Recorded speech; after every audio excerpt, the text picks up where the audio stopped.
Salve a tutti, ora parliamo della legge di gravitazione universale di Newton, ovvero la forza gravitazionale che agisce tra due masse qualsiasi. Quindi due masse qualsiasi si attraggono con una forza gravitazionale. E nella vita di tutti i giorni non ce ne accorgiamo perché questa forza è estremamente debole. Adesso infatti lo vediamo. Allora, la forza gravitazionale che agisce tra due masse chiaramente sarà più grande è una massa oppure l'altra massa e sarà minore se la distanza è maggiore, quindi la distanza va a denominatore, però la distanza va al quadrato, quindi la forza gravitazionale decresce con il quadrato della distanza. Questo significa che se prendiamo due masse a una certa distanza, hanno una certa forza di gravità che le attrae, se noi le mettiamo a distanza doppia, visto che 2 al quadrato è 4, la forza sarà 4 volte inferiore. Se mettiamo una distanza tripla, 3 al quadrato è 9, la forza sarà 9 volte inferiore. E poi abbiamo ancora una costante che ci dà il valore corretto. Il valore di questa costante è 6,7 per 10 alla meno 11 newton metri quadrati su chilogrammi al quadrato. Vedete già da questo 10 alla meno 11 che è un numero molto piccolo e quindi la forza avrà un valore molto piccolo, è veramente minuscola. Quindi facciamo adesso un esercizio su questo. Prendiamo ad esempio una massa di 1,2 tonnellate, possiamo pensare a un'auto, è una massa di 1000 tonnellate, possiamo pensare a una nave. E diciamo che si attraggono una forza gravitazionale di 0,2 millinewton, molto piccolo, considerando poi che qua abbiamo una nave, una massa molto grande, un'auto, e ci chiediamo a che distanza devono essere in modo che la forza sia proprio 0,2 millinewton. Allora, 1,2 tonnellate sono 1200 kg, si può scrivere come 1,2 per 10 alla 3 kg. 1200 è 1,2 per 1000, oppure potevamo già partire da qua, una tonnellata è 1000 kg, 10 alla 3 kg. 1000 tonnellate sarebbero 1 milione di chilogrammi, 10 alla 6 kg.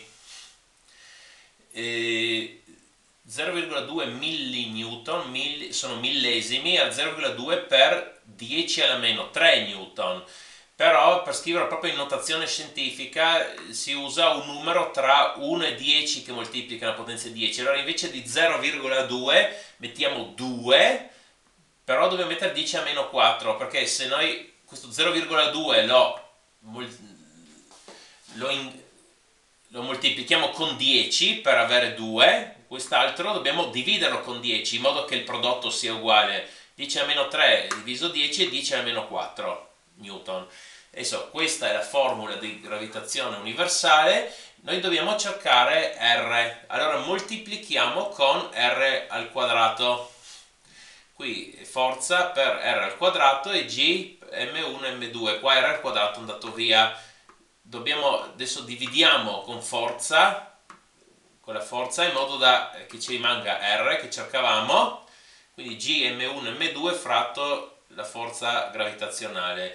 Adesso abbiamo R al quadrato uguale a questa frazione, quindi R è uguale alla radice quadrata di questa frazione. Adesso mettiamo tutti i valori per G, la costante 6,7 per 10 alla meno 11, poi qua abbiamo unità di misura, la massa 1 è dell'auto, 1,2 per 10 alla 3 kg, e la massa della nave 10 alla 6 kg, e poi la forza tra esse 2 per 10 alla meno 4 newton.